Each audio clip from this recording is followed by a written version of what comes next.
Serengeti में सूरज चमक रहा था। घास गर्मी से झिलमिला रही थी। बड़े और छोटे जानवर इस जमीन पर घूमते थे। सब लियो का नाम जानते थे। वो एक बुद्धिमान और न्यायप्रिय शेर था। लियो तकट और दयालु से राज करता था।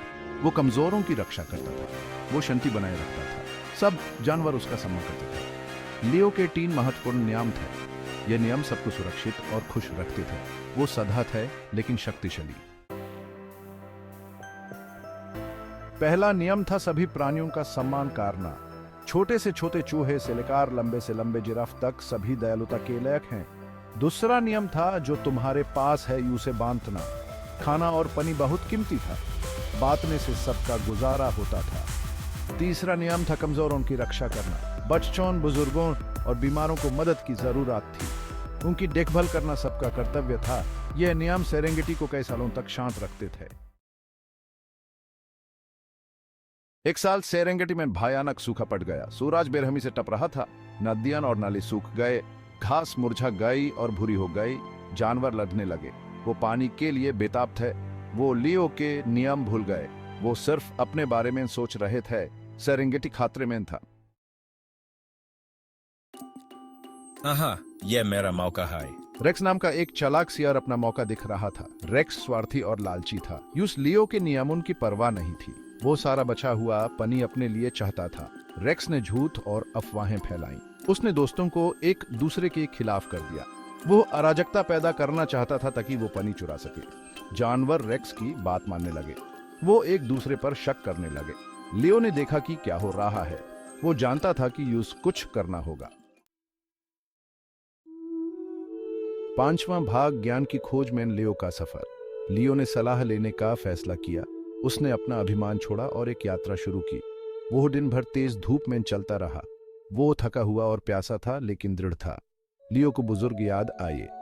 वो सेरेंगेटी के सबसे बूढ़े और सबसे बुद्धिमान जानवर थे। वो पहाड़ों में बहुत दूर रहते थे। उन्होंने कई सूखे देखे थे और जानते थे कि क्या करना है। 6वां भाग, बुजुर्गों की फुसफुसाहट। लियो आखिरकार पहाड़ों पर पहुंचा। उसने बुजुर्गों को एक छोटे से झरने के पास इकट्ठा पाया। वहां एक बुद्धिमान बूढ़ा हाथी, एक शांत बूढ़ा जेब्रा और एक चौकस बूढ़ा गोरिल्ला था। हमने बहुत से सूखे देखे हैं युवा लियो। जमीन कठोर है लेकिन ज्ञान और एकता इसे पार कर सकते हैं। धैर्य और सहयोग महत्वपूर्ण है, ये याद रखो। उन्होंने लियो की कहानी सुनी। उन्होंने दुखी होकर सिर हिलाया। बुजुर्ग जानते थे कि रेक्स एक खतरा था। उन्होंने लियो को अपनी सलाह फुसफुसाई। उसने ध्यान से सुना और उन्हें धन्यवाद दिया। 7वां भाग, रेक्स की चुनौती। लियो वापस अपने झुंड में लौट आया। वह उम्मीद से भरा हुआ था। उसने सभी जानवरों को एक साथ बुलाया। उसने उन्हें बताया कि उसके पास उन सभी को बचाने की योजना है, लेकिन रेक्स इंतजार कर रहा था। हाँ, तुम्हारी योजना मूर्खतापूर्ण है लियो। तुम कमजोर हो और उनकी मदद नहीं कर सकते। बहुत से जानवर अनिश्चित थे कि किस पर विश्वास करें। वो डरे हुए और भ्रमित थे। वो सोच रहे थे कि सच कौन बोल रहा है। सेरेंगेटी ने अपनी सांस रोक रखी थी। 8वां भाग, पानी के स्रोत पर मुकाबला। रेक्स जानवरों को आखिरी बचे हुए पानी के स्रोत तक ले गया। उसने घोषणा की कि यह उसका है। वह किसी के साथ साझा नहीं करेगा। उसने दूसरे जानवरों पर अपने दांत दिखाए। अचानक लियो प्रकट हुआ। वह अपनी सारी ताकत से दहाड़ा। उसने जानवरों को रेक्स के झूठ के बारे में सच्चाई बताई। उसने उन्हें 3 नियमों की याद दिलाई। 9वां भाग, लियो की दया। रेक्स गुस्से में नाक बबूला हो गया। उसने लियो पर हमला कर दिया। दोनों जानवरों ने भयंकर युद्ध लड़ा। हर तरफ धूल उड़ रही थी। दूसरे जानवर डर के मारे देख रहे थे। अंत में लियो विजयी हुआ। वह रेक्स के ऊपर खड़ा था, कराहते हुए, दया की भीख मांगते हुए। लियो ने सबको चौंका दिया। उसने रेक्स को कोई नुकसान नहीं पहुंचाया। लियो ने रेक्स से कहा कि उसने अपना सबक सीख लिया है। उसने रेक्स को सेरेंगेटी से भगा दिया। उसने उससे कहा कि वह कभी वापस ना आए। रेक्स शर्मिंदा होकर दूर चला गया। 10वां भाग, डूबते सूरज के नीचे एकता। लियो की दया देखकर जानवर हैरान रह गए।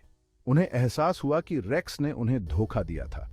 उन्हें अपने व्यवहार पर शर्म आ रही थी। उन्होंने लियो से माफी मांगी।